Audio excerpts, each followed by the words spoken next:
Bonjour à tous et bienvenue donc dans la suite de l'apprentissage du Square One. Aujourd'hui on s'attaque donc à la quatrième étape et nous allons voir comment résoudre la partie centrale du Square One.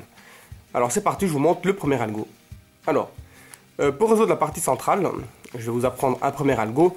C'est-à-dire, ce qu'il faut voir, c'est quand vous avez terminé la première couronne et la dernière couronne et vous vous rendez compte que la partie centrale n'est pas terminée, vous allez positionner au moins un côté de façon à ce qu'il soit positionné correctement. Alors vous voyez que si je positionne cette arête là, on est bon avec la couleur, mais là pas.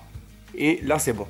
Alors je retourne et je regarde la suivante et je vois qu'ici c'est orange, vert et rouge. Donc c'est effectivement celle-ci qui est bonne, mais c'est celle-ci qu'il faut retourner.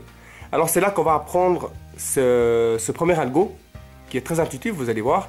C'est celui-ci, donc vous positionnez comme ça et vous faites un slash 6, 0, donc 6 en haut, donc 1, 2, 3, 4, 5, 6, ce qui fait en fait un demi-tour.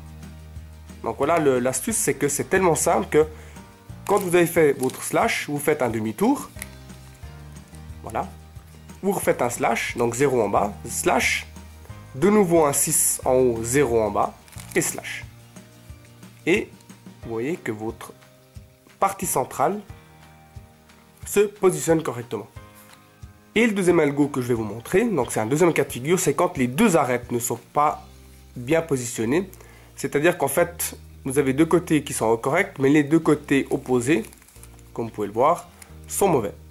Alors, c'est le même principe, c'est-à-dire que vous allez faire, donc vous allez positionner comme ça, et vous allez faire, donc là, naturellement, j'ai la barre, la face la plus large devant moi. Hein. Je peux très bien me tenir comme ça. Il n'y a aucun souci, je peux retourner le cube, mais je peux aussi très bien le faire comme ça. Ça ne change rien. Et vous allez faire un slash 6, 6. Donc vous allez faire un demi-tour et un demi-tour en bas. Donc un 6 aussi en bas. Et de nouveau un slash. Alors, si j'arrive à le passer. Et voilà. Donc vous voyez, ça passe très rapidement. Ce que vous pouvez faire aussi. Je remontre si j'arrive à le passer, voilà. Ce que vous pouvez faire, si je me positionne avec le petit, c'est pas pour vous montrer sous cette forme.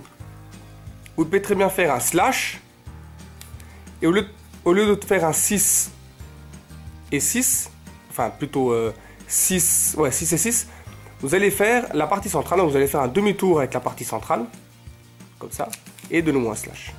Et ça passe autant bien, et puis peut-être même plus rapidement que de faire la partie supérieure et la partie inférieure.